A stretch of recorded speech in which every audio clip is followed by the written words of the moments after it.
Olá, tudo bem com você? Eu espero que sim. Conversando sobre dependência de outros temas é um programa semanal que tem como objetivo principal informar as pessoas sobre temas atuais relacionados à psicologia em geral e também relacionados às dependências. Então, nos acompanhe semanalmente.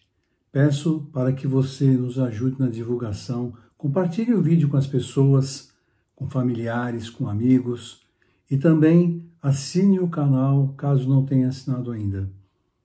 Hoje, no programa número 76, nós iremos falar sobre o seguinte tema: quais são os fatores que influenciam os adolescentes a usarem ou utilizarem substâncias psicoativas? Substâncias muitas vezes legais, outras legais, como o álcool, por exemplo. Então, nos assista, fique até o final do programa e conheça um pouco mais sobre esse tema. Muito obrigado por você estar participando e vamos ao programa de hoje.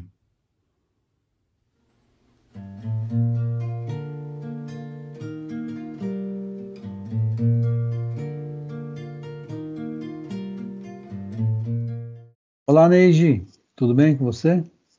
Oi, Paulo. Tudo bem? E você? Tudo bem. Olha aí, na semana passada você sugeriu, a gente falar sobre os fatores de riscos, que levam os adolescentes a fazerem uso de substâncias, né? Então, estou trazendo isso aqui em pauta no nosso programa número 76, né? Você quer falar um pouco sobre esses fatores de risco? Oi, Paulo. Eu acho sempre importante a gente frisar, né? Porque eu acho que uma das questões que preocupam muitos pais hoje em dia é a questão dos seus filhos adolescentes se envolverem com o uso de substância. Então, assim, se a gente for falar em fatores de risco, é aquele que predispõe o indivíduo a usar, assim como o fator de proteção são aqueles fatores que a gente também vai abordar num outro programa, os fatores que protegem o indivíduo, que evitam a experimentação. Os fatores de risco levam à experimentação, muitas vezes, e a gente sabe que quando um jovem experimenta uma substância, dependendo do significado que ele der para aquela experiência, ele estará mais propenso a usar ou não. Então, a gente poderia dizer que um primeiro fator de risco acontece ao nível individual. Então, assim, a gente sabe que existem jovens que são mais predispostos a usar a substância. Então, jovens que já têm outros transtornos psiquiátricos, né?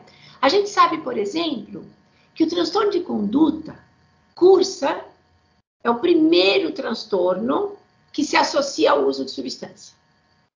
Então, se eu tiver um jovem com transtorno de conduta, que é o primeiro, e transtorno de déficit de atenção, que é a segunda comorbidade a cursar com o uso de substância, eu já tenho um fator de risco, né?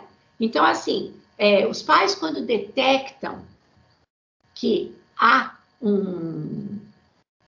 uma comorbidade, já um diagnóstico psiquiátrico, tem que ficar atento. Por exemplo, a gente observa que tem muitos pais que não querem que o filho tome metilfenidato, que é a droga de escolha para o déficit de atenção, porque acham que ele vai ficar dependente de metilfenidato, e claro, metilfenidato é uma droga considerada droga de abuso, mas eles não querem que tome aquilo, mas não sabem que não tratar o déficit de atenção pode fazer com que use substância. As crenças que o indivíduo tem a respeito dele próprio, o quanto ele se sente pertencendo no grupo, por exemplo, também é um fator de risco para o uso de substância. Se ele não se sente pertencendo, se ele se sente menos do que as outras pessoas, talvez usar droga seja uma estratégia compensatória para ser aceito, para se colocar melhor dentro do grupo e assim por diante. Então, assim, vejam, esses são fatores de risco ao nível individual, quer dizer, colocam a pessoa enquanto indivíduo em risco. A gente sabe que existem outros fatores, por exemplo, ao nível da família, né? Famílias que usam substância, né? Então, às vezes, o filho está usando maconha, a família está se descabelando porque o filho está usando maconha. Mas na casa daquele indivíduo, daquele menino, tem bebida alcoólica em todos os eventos sociais. Então, desde o café da manhã até a ceia, se bobear, tem uma bebida sendo aberta. Então, tem a caipirinha na hora do almoço, tem a cerveja na hora do churrasco, tem o vinho na hora da janta. Às vezes a mãe chega e fala assim, olha, na minha casa ninguém usa substância. Nem álcool não entra dentro da minha casa. Mas você vai ver o armário dela, tá cheio de remédio. Ou seja, o uso de substância, a crença que o indivíduo vai desenvolvendo, é que assim, se eu tenho alguma coisa, eu posso usar a substância que aquilo me alivia, que aquilo me deixa bem. Uma outra coisa ao nível da família que eu acho que predispõe ao uso é justamente a questão de que as coisas não são faladas. Então, assim, a comunicação dentro da família muitas vezes é uma comunicação que a gente não entende muito bem do jeito que ela acontece, né? Então, assim, eu acho que você sabe o que eu sei, mas eu não falo para você que eu sei que eu acho que você sabe o que eu sei. E é muito comum isso na família, quer dizer, eu sei que meu filho está usando droga, mas ele não sabe que eu sei que ele sabe que eu sei que ele está usando droga. Né? Então, essa conversa que não é uma conversa clara, que não, sabe, está sempre sendo dita nas entrelinhas, também é, às vezes, um fator que precipita o uso. A falta de regras claras dentro da casa, a falta de se dizer o que efetivamente a família pensa do que é a substância. Porque tem família que não quer falar sobre esse assunto, nem para o bem, nem para o mal, né? Ou quando se dá alguma informação para o jovem, se dá uma informação totalmente errada a respeito da substância. O que faz com que o jovem, que não é bobo nem nada, né, sabe que aquilo que a família está falando não tem fundamento nenhum. Né? Do mesmo jeito, a gente pode dizer que na escola, no âmbito da escola, existe uma falta de regras claras.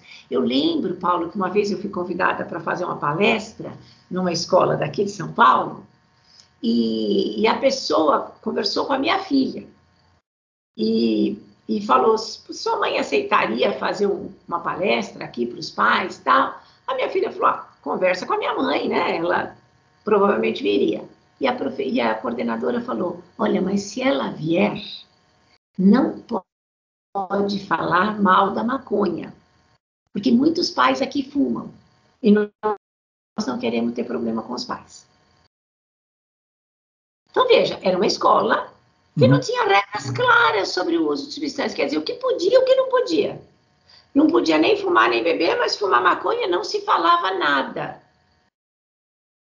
Não se falava que podia fumar maconha, que era interessante fumar, mas também não se falava que não podia fumar maconha. Né? Eu lembro que minha filha falou, nem convida a minha mãe. Nem convida a minha mãe, porque a minha mãe, ou ela vem aqui e fala sobre tudo que tem que falar, ou ela não vai falar metade das coisas. Né? Porque eu sou favorável a gente ter regras claras sobre o que pode e o que não pode usar. Né? Então, você vê, do mesmo jeito que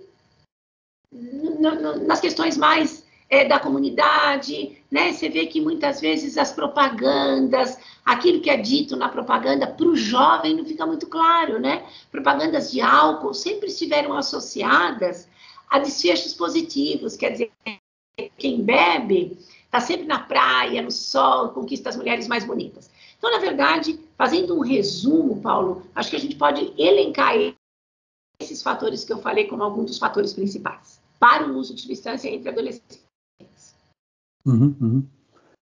Tem a questão também do convívio, né, entre os jovens, né, Neide? Se ele anda com jovens que fazem uso de substância, isso pode levar ao uso também, né?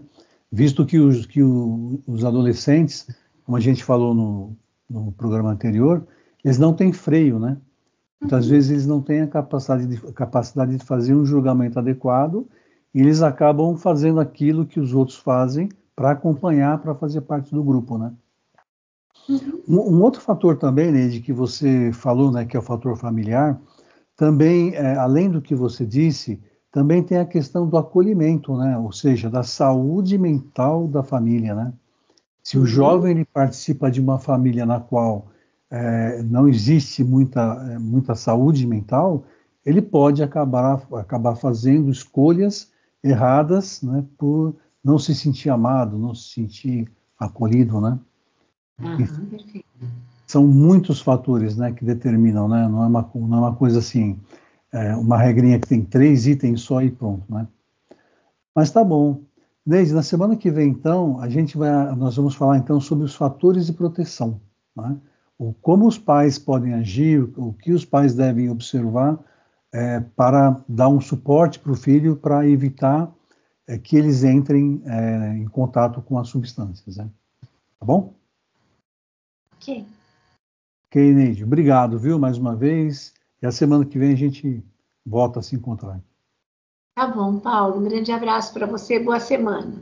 Grande abraço, Neide, obrigado.